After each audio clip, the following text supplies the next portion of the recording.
Welcome to Cosmos Encyclopedia.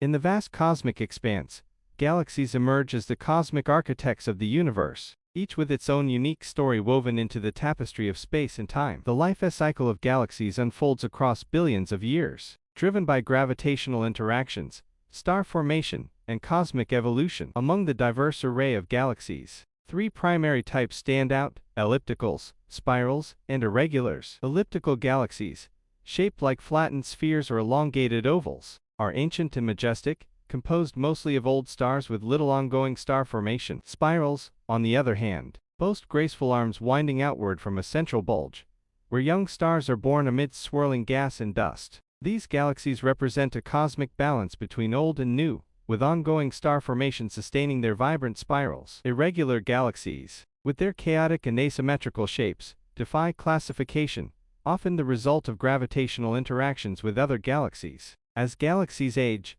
they undergo transformations dictated by their environment and interactions with neighboring galaxies. Spirals may collide and merge, giving rise to ellipticals, while irregulars may undergo bursts of star formation triggered by close encounters with other galaxies. Through telescopes and spacecraft, astronomers have uncovered the rich diversity of galaxies in the universe, each one offering valuable insights into the processes that shape cosmic evolution. As we continue to study the life-cycle of galaxies, we gain a deeper understanding of the dynamic interplay between stars, gas, and dark matter that governs the cosmos, enriching our knowledge of the universe's past, present, and future.